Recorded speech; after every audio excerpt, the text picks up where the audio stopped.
Okay, so I'm sure you're all waiting with bated breath as to why exactly solutions have these superpowers that the pure solutes and solvents do not. And now that we've gone through these weird concentration units, we can start to understand why the colligative properties, the superpowers of solutions even exist. And when it comes right down to it, what happens is if you have a pure solvent in a solution, we talked about how the pure solvent, the liquids, will have a vapor pressure over them. And in a normal temperature, the liquid goes to gas, the gas goes back to liquid. It's kind of a highway. But if you have solutes, they tend to be like blockers. They block the solvent from going to the gas phase. They don't care about the gas phase coming back down to the liquid phase, but they do block the liquid molecules going to the gas phase. So they're kind of like bouncers at a club. It's like, oh no, you can't go in, we're full, unless you're a VIP person or something. These red molecules here, the solutes, all right, those are the ones that are keeping the solvent liquid from going to the gas phase. So in this case, these are what they call non-volatile. The red ones stay in the liquid phase. You can have volatile red ones, which means they go back and forth, but we're not going to talk about that right now. So this liquid vapor equilibrium is the source of the colligative properties and why the solutions are different than the pure liquids. Vapor pressure of a liquid depends on the ability of the liquid's molecules to break intermolecular forces and escape into the vapor phase. A molecule can escape only when it has enough energy and is at the surface of the liquid. When a non-volatile solute is added to a liquid, some of its molecules occupy surface sites in the liquid, displacing volatile solvent molecules. Because fewer solvent molecules get to the surface, fewer can escape, and the vapor pressure of the solution decreases. So you can see here on the right, there are fewer molecules in the gas phase relative to when there's no solute. So the solute literally blocks the liquid from going to the gas. And that's actually the source of all these colligative properties we're going to talk about. So the first one we're going to talk about is when you have vapor pressure. Now, vapor pressure is literally just the gas over a liquid. And what happens when you have solute, which are these dark blue ones here, the solute blocks the solvent from going from liquid to gas. It doesn't care about the gas going to liquid. That's no big deal. But boy, the liquid phase can no longer go to the gas phase. So the pressure of the gas phase over the liquid, the vapor pressure, will be less in the solution than it is in the pure solvent. So they call this vapor pressure lowering. This guy named Raoult was the first one to supposedly figure this out. So Raoult's law is this thing right here. P0 is the vapor pressure of the pure solvent if there was no solute. And this is something you can look up for most liquids. But anyway, you multiply it by the mole fraction of the solvent to get the vapor pressure of the solvent in the solution. So in this little picture right here, this would be the P0, the solvent of the pure liquid. And then over here, this whatever's up here, that would be the P solvent on the left side, the vapor pressure over the solution. And you can probably see there are fewer molecules here than there are over here. Those solute molecules are blocking the liquid from going to the gas phase. So mole fraction of solvent will get bigger as you have more of these blue molecules. And as the mole fraction goes up, you have less and less molecules being able to get in the gas phase. This number times this number will result in a lower number. So the vapor pressure of the solvent in the solution, which is what this is, will always be less than the vapor pressure of the pure solvent. Those darn little solute molecules are blocking the road, if you will. So P solvent is the vapor pressure of the solvent in the solution. So it has solute. And that will be less than the vapor pressure of the pure solvent. Pure solvent doesn't have the blue molecules in it. And you can figure out how much less if you know the mole fraction of the solvent. So moles of solvent divided by total moles will give you that number.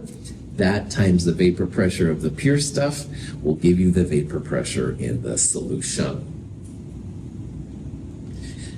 Vapor pressure of a solution will always be less than the vapor pressure of the pure solvent. So if I gave you pure water and I said it had a vapor pressure of 30 millimeters of mercury, I'd throw some sodium chloride solute in, the new vapor pressure will be less than 30. It's always less than what the pure is. That's kind of the idea of Raoult's law.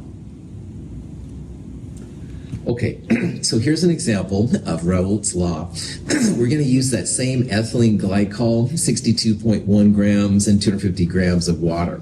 And earlier we calculated that mole fraction of the ethylene glycol was 0.0672. We can use this information then to calculate the vapor pressure of water in a solution at this temperature. Now, in order to calculate it, we need to know what the vapor pressure is of the pure water. And this is something you can look up in our textbook or on a table. So at 30 degrees Celsius, the vapor pressure of pure water, 31.8 millimeters of mercury. So in the solution, the vapor pressure of the water in the solution will give you a number less than 31.8. All right? Keep that kind of in mind here as we go through it. Now, Raoult's law uses mole fraction of solvent. Ethylene glycol, the solute. So we need to convert to the solvent. So we could go back and do moles of water over moles of water plus moles of ethylene glycol. Or, if you remember, 1 minus the mole fraction of the solute equals the solvent. So 1 minus 0.0672 comes out to be this number right here. That's the mole fraction of the solvent. Raoult's law uses mole fraction of solvent, not solute. So you could go back and do the moles, or just 1 minus the first one gives you the second one. Now, once you have the mole fraction of the solvent, multiply it by the vapor pressure of the pure solvent. That's the 31.8. The answer will be a number less than the pure value, 29.7 millimeters of mercury. So water normally has a vapor pressure of 31.8 millimeters of mercury. You throw this amount of ethylene glycol in, the vapor pressure goes down to 29.7 millimeters of mercury. Questions? Prof hat off. Raoult's law, kind of whoopee-doo. All right? It's cool because it helps you understand the other properties we're going to talk about, but honestly, it's a little weird. I mean, most people don't measure vapor pressure of water and stuff like that. However, understanding how Raoult's law works, those solutes that block the solvents from going into the gas phase will help us with the other ones, which are really important. So, Prof hat back on. Okay. Here's an example.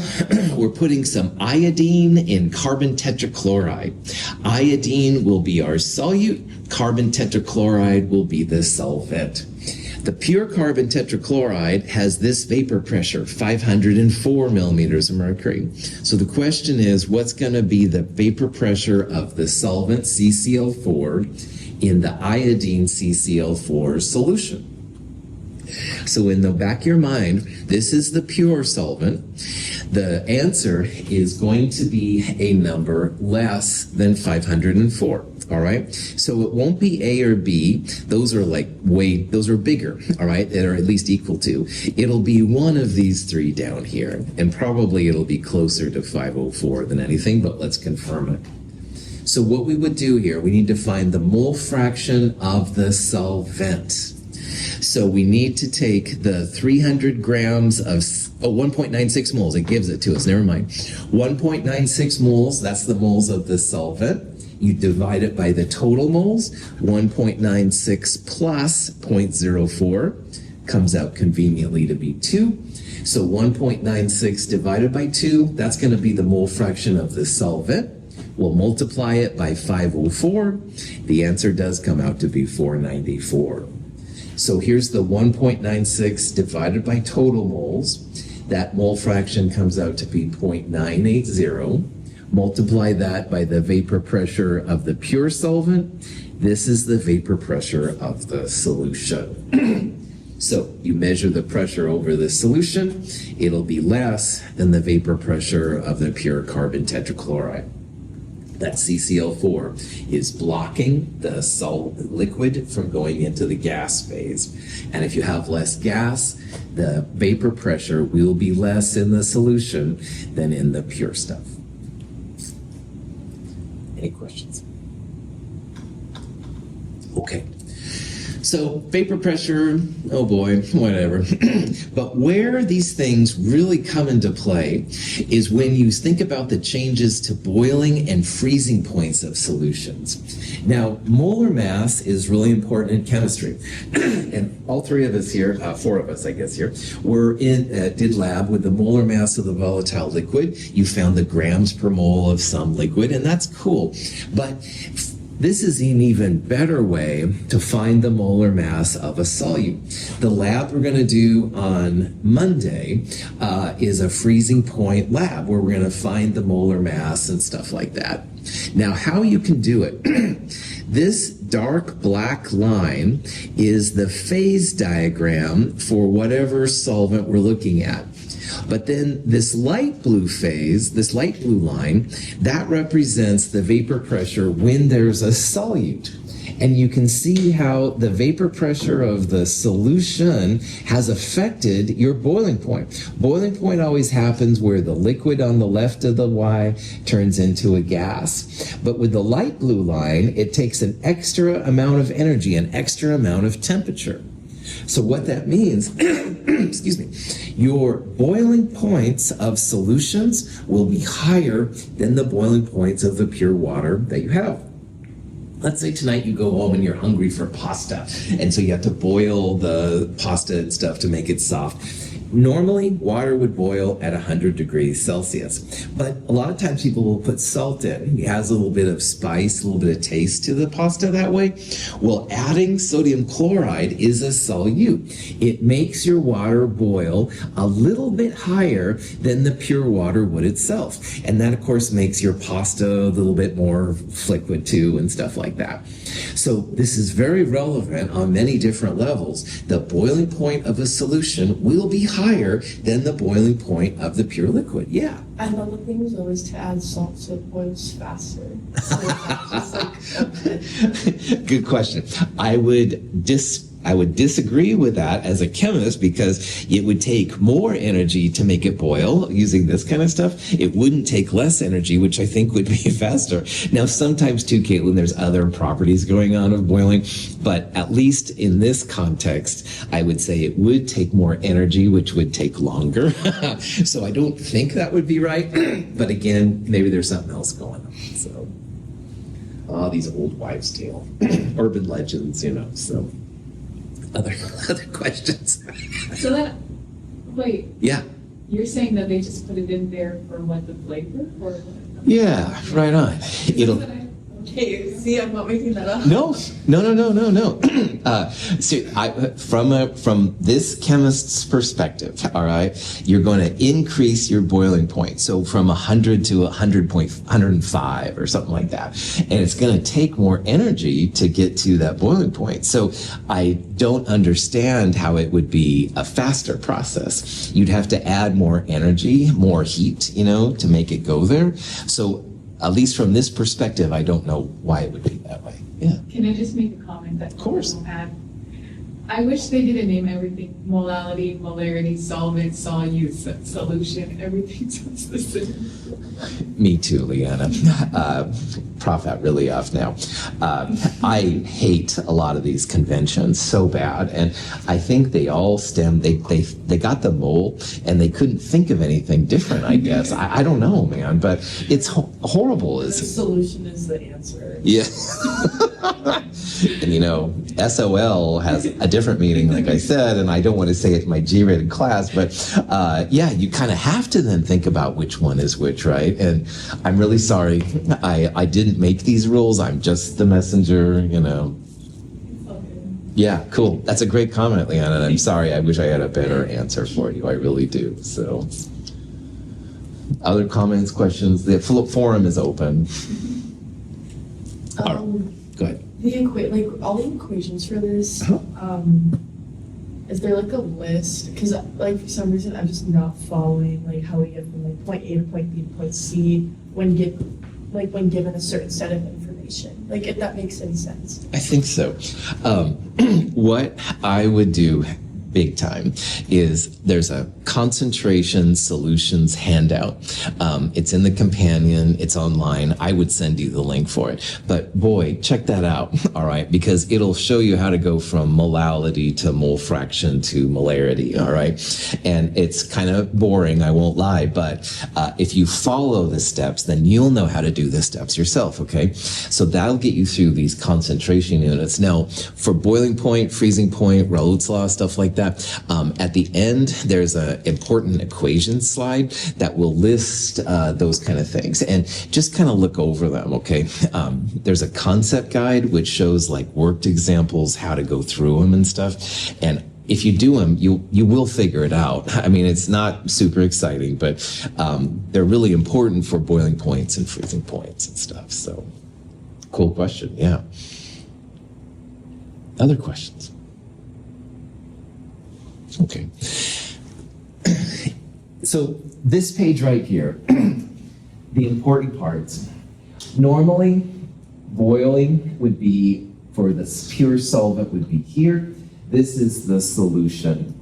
So the solution will boil at a higher temperature than the pure solvent. This delta T is going to be what we're going to use to tell like how high.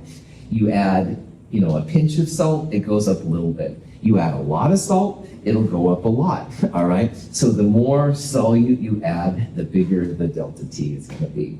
Now, what we're going to see in a little bit, freezing is the same thing. Freezing, normally, we'll say freezes here. In a solution, the freezing point is going to be lower than that too. So the boiling points will go up and your freezing points will go down. The freezing points are used a lot if the roads get icy. They'll sometimes put salt on the roads. Salt makes the boiling point of water lower so the stuff melts. And then your cars don't slip around and stuff like that. All these boiling points and freezing points have a K value associated with them. I'll show you some examples of how that works. But that's kind of the punchline of this part right here. 30 degrees Celsius, pure water and a solution of ethylene glycol have nearly the same vapor pressure. As temperature increases, so do both vapor pressures. But when the vapor pressure of water reaches 1 atmosphere, ethylene glycol is at almost half that. Pure water boils at a significantly lower temperature than does the ethylene glycol solution. So people put antifreeze in their car radiators when it gets really cold because normally water, of course, boils at 100. In a solution, you won't have any boiling until much higher than that. So your car is running a little hot. Hopefully then the ethylene glycol will keep the water from boiling off. So boiling points of solutions are higher than the solvents they came from. So if water boils at 100, your solution might boil at 110 or something like that. Yeah. Oh, No, it's okay. how is the, because I know that delta T is like the change in temperature. Why is that always positive in this case when it's not when we're doing like gases and stuff like that? Cool. So delta T for boiling points is always positive. It's the boiling point of the solution minus the boiling point of the solvent. So in that case, in the last one, it was like be like 115 minus 100. It would be a positive 15. I do recommend, Caitlin, that for freezing points, whatever delta T you use, make sure it's a positive number too, and I'll talk about that here in a little bit. But for these, yeah, it's usually solution minus solvent, okay? That's where the delta T comes from. So, and I'll talk about freezing in a little bit. Boiling point, delta T equals K times M. M is the molality, that's why we were talking about it, and K is just a constant. You never have to know what K is, I'll always give it to you. It depends on the solvent you're using. The boiling point constant K is different than the freezing point constant K. But these equations look very similar. So freezing point is also delta T equals K times M.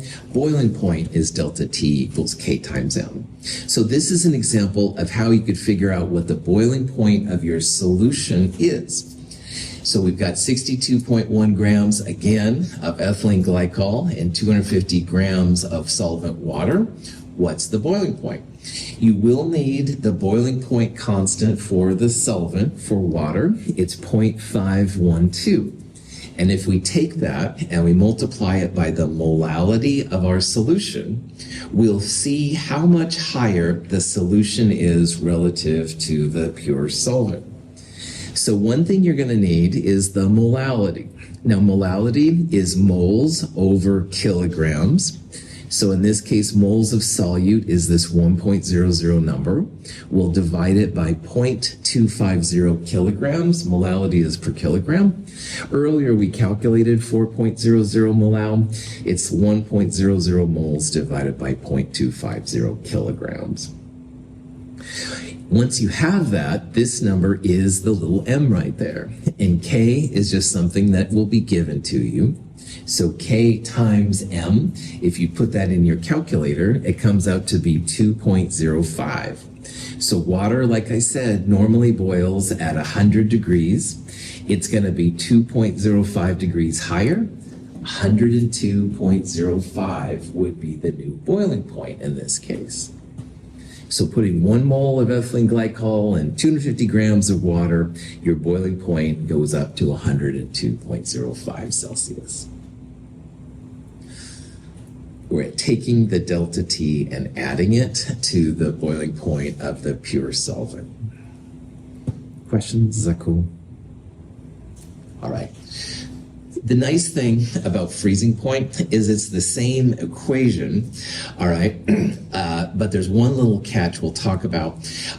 Delta T equals K times M for freezing point as well. So M is the molality, K is the constant, it's based on the solvent. The freezing point value will be different than the boiling point, and you're going to calculate a delta T.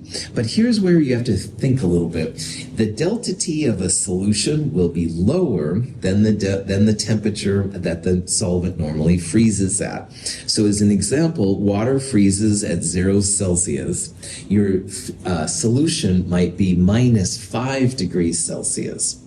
So Caitlin's comment earlier was really important. Delta T, you can calculate solvent, pure solvent minus solution, or solution minus pure solvent. But whatever you get, I would make your delta T positive, because molality is something based on mass. And in chemistry, we never have negative grams, never. And that means no negative moles, no negative kilograms, anything like that. So if you calculate delta T that's a negative number, and that's fine, just absolute value it. Make it a positive number, because at the end of the day, molality must be a positive number, okay?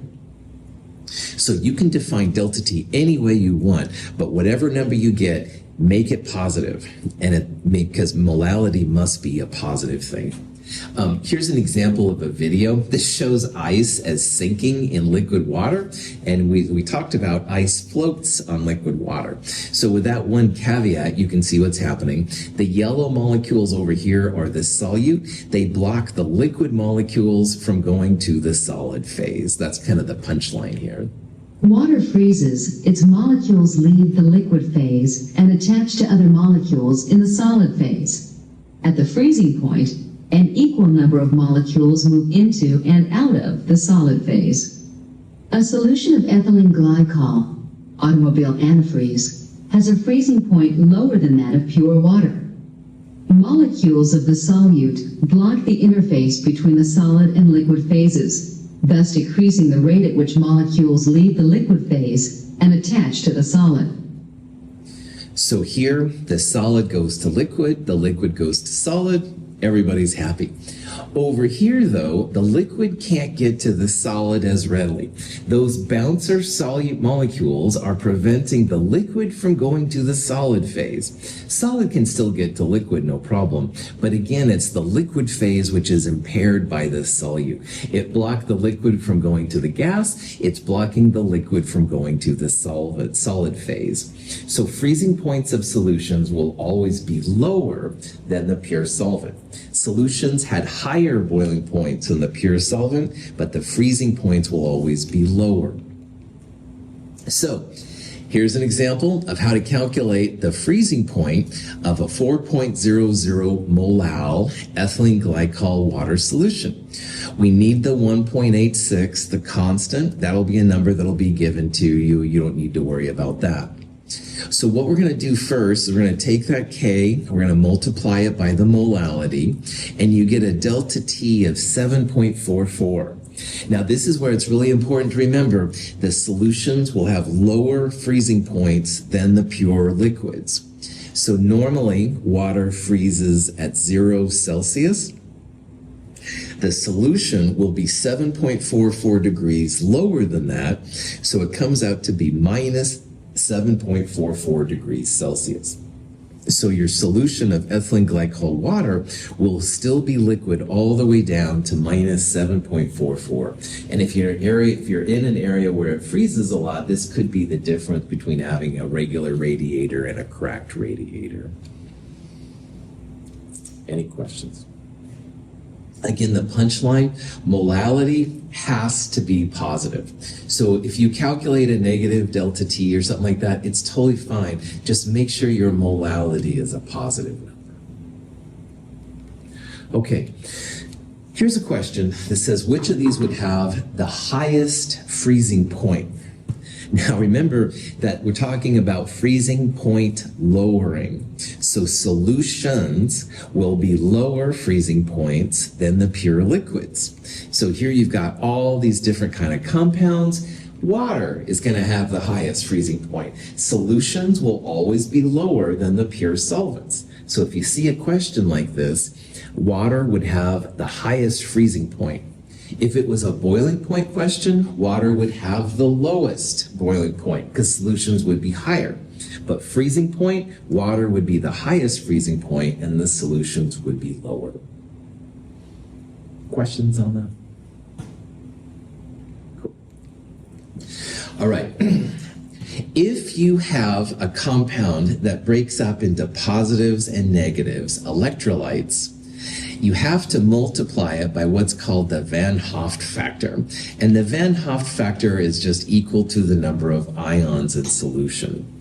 If you've got a covalent compound like ethanol, ethylene glycol, acetone, I is just 1 and you could ignore it. But sodium chloride would break up into Na plus and Cl minus, so I would be 2. And MgCl2 in water would break up into magnesium 2 plus and 2 chlorides. I would be 3, etc., etc. Van Hoff saw right away that if you put ionic compounds, you have a quite different freezing point and boiling point than you'd expect if you had a covalent compound. So it can be kind of important. Here's an example of how it can be important. This is a question where we want to know how much sodium chloride we need to add to 4 kilograms of water to lower the freezing point to 10 degrees below 0. So again, normally water freezes at 0, but we want our solution to go down 10 degrees. So to do this problem, we need the K value, 1.86. But notice here that we've got NaCl. And NaCl in water breaks up into Na plus and Cl minus. So delta T will be 10. Keep it a positive number, all right, whatever you calculate. And I will be 2 because NaCl breaks up into Na plus and Cl minus. So molality, delta T divided by Ki. There's our delta T. There's the K. We'll also divide by 2 here. You get this number for molality. If you multiply by 4 kilograms, molality is moles per kilogram. You get just the moles. And moles times the molar mass of sodium chloride, 628 grams of sodium chloride. So if you want your 4 kilograms of water to freeze at minus 10 degrees below 0, add 628 grams of sodium chloride and you are good to go. Cool. So this question says which one will have the higher boiling point? And you've got pure water, sugar, and sodium chloride. So first of all, remember freezing points, the pure solvent will be higher and the solutions will be lower. So this one will not be answer C, all right? If it was just based on concentration, delta T equals K times M, the higher concentration sugar would have the higher delta T. But in this example, sodium chloride has an I factor. The I factor is going to be 2. So really, delta T equals K times M times I. K will be the same. Sugar will be 1 for I, but this will be 2. So it's like 0.10 times 2. This is like 0.15 times 1. So the sodium chloride here is going to be higher because it has a factor of 2. 2 times 0.1 is greater than 0.15 times 1. Any questions? Okay. On Monday, we're going to do a molar mass determination with freezing points. And this is where these things are really, really awesome, because you might have the coolest device in the world to give you a molar mass, but how do you know it's like balanced and accurate? So this is a chemical way that you can verify your values. This is an example of how this works. We're going to put a compound called azolene in benzene. Benzene is the solvent and azolene is the solute. And if the boiling point of this solution went from 80.1 for pure solvent up to 80.230, you can actually use this information to calculate the molar mass of azolene. So first of all, delta T equals K times M times I. All of these compounds, there's no metals, so it's going to be just 1. Delta T will be the difference in the boiling points, 0.130. Once you know that, and I factor is 1, you want to solve for the molality. Molality equals delta T divided by K. So 0.130 divided by 2.53, the K value, will give you the molality, 0.0514. You can multiply that by the kilograms of the solvent. So the 99.0 grams divided by 1,000 is kilograms. You get this many moles of solute. And believe it or not, here's grams of solute that you put in to make all this happen, divided by the moles of solute that you ended up with, and voila, your azolene, 126 grams per mole. So this is a cool way for chemists to verify that they have the solutions they think there are. It's just kind of a nice way.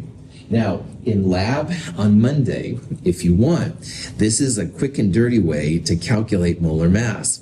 Grams of unknown solute, like 0.64, times whatever K value you're given, divided by the change in temperature, this minus this, also divide by the kilograms of solvent. And this is actually pretty handy of a way to kind of think about things.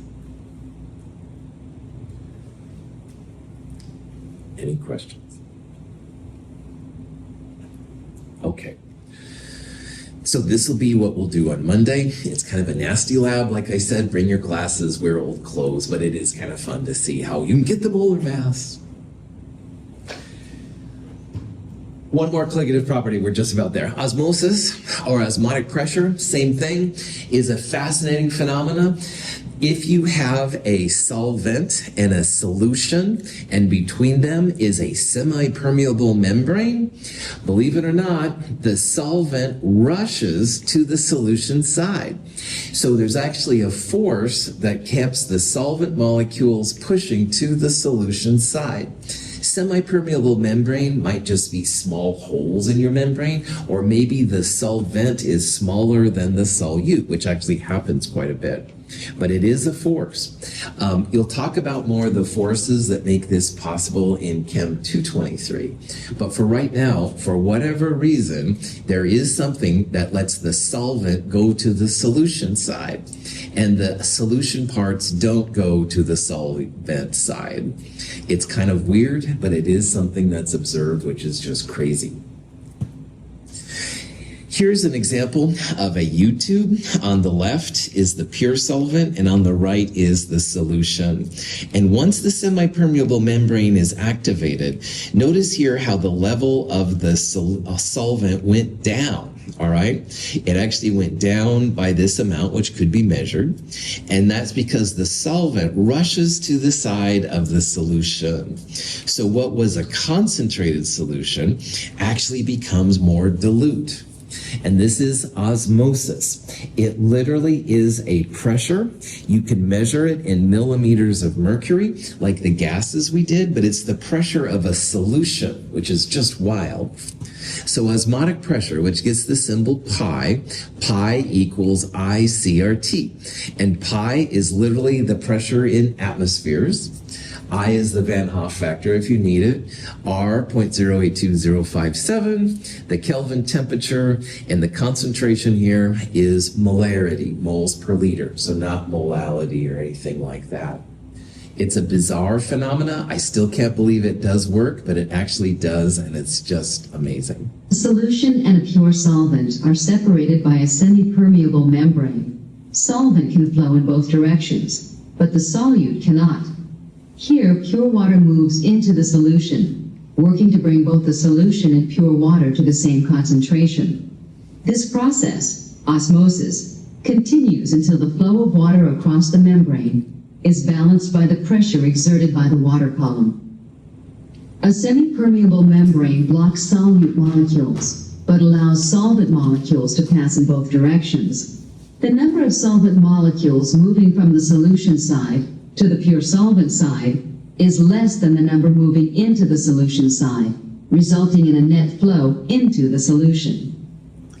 The little water molecules are smaller usually than the solute molecules, so the solutes don't get through the membranes as easy as the solvents. And again, solvents are just trying to get to the solute sides, trying to dilute your solution down more and more and more. So it's amazing phenomena. I can't still believe that it's real, but it does exist, and there's some really cool things you can do with it. In biochemistry, this is really important because you have these molar masses that are just thousands and thousands of grams per mole. Osmotic pressure is a reasonable thing that can be measured, and you can equate it then back to the molar mass. So this is an example I found in the literature one day. 35 grams of hemoglobin, which is some massive biomolecule. It's in a liter of solution. The osmotic pressure, pi, 10 millimeters of mercury at 25 degrees Celsius. And you can actually use this to find the molar mass of your hemoglobin. So the equation is pi equals ICRT. When you use R, you've got to make sure your pressures are in atmospheres. So I divided by 760 millimeters per atmosphere to get the atmospheres of pressure. Pi equals ICRT. I'm ignoring I because anything biological is I of 1. So concentration, the molarity, pi over RT, you end up with this number, which is moles per liter. And in this problem, we had exactly 1 liter, so that number is also equal to the moles. And that moles came from 35 grams of hemoglobin. So the molar mass, 35 grams divided by the moles, 64,800 grams per mole. In chemistry, usually the molar masses are usually about 500 or so. So that's why I'm kind of freaking out a little bit, because that's just a massive molar mass. So again, osmotic pressure, osmosis, really cool when it comes to biochemistry. Especially, you can use it in regular chemistry as well, but in biochemistry, it's really cool. Another use of osmosis, though, that's probably more important than anything, is in what they call reverse osmosis. The drinkable water in the world, that amount is shrinking as the population increases. And it would be nice to take seawater, which is, of course, all around us, and turn it into regular water. And it's absolutely possible. It's difficult, it's expensive, but it can be done. So what people do when they want to make drinking water from seawater is they take a thing and they just pressurize the heck out of it, like greater than 30 atmospheres of pressure. Now, normally with a semi-permeable membrane, the solvent would rush to the solution side, so the pure water to the seawater. But if you pressurize it, it's like forcing the solvent molecules to go away from the seawater and become regular drinking water. This is a desalination plant. They have just tons and tons of these tanks where it's pressurized. The pure water kicks out of one side, and then you can get drinking water. In the old days, it was mostly just places in the Middle East that did this, where Saudi Arabia, stuff like that, where there's not a lot of water. But now they're doing it in Los Angeles and other big cities. So this is becoming more and more important as our society gets bigger. Real briefly, we're not going to go over this a lot, but there are more than regular solutions too. Their solutions are by far the most important, but you do have colloids and suspensions. And the difference between these three is how big your solute is. And so normally in chemistry, acids and bases and sodium chloride, just regular solutions. But when you have the larger colloids and suspensions, then you have some different properties. So for example, milk is a colloid, all right, like it's liquid, but you can't see through it. The larger particles don't settle and they just kind of stick around, so you can't see to the other side. Mud, blood, lots of these kind of things are all suspensions as well. Colloids and suspensions, you can use what's called the Tyndall effect to see if they're actually there. If you put a laser or something through a suspension, you can actually see the light. So the right hand side is just the pure water. You wouldn't see the laser, but when the laser hits these larger particles, they'll actually deflect. If you're out in the woods and you see the sunlight streaming through the trees, that's the Tyndall effect. The light is coming through essentially a fog and stuff, and it makes them the effect then possible. So, woohoo, Tyndall effect. That's it for chapter 11. Thank you for being here. I appreciate it. Here's a list of the equations that I think are kind of important. You can kind of dig through. Some of these will be more than others and stuff like that. The left-hand side, these are the solutions. Don't worry about parts per million. These are the colligative properties, so those would be important and stuff. So.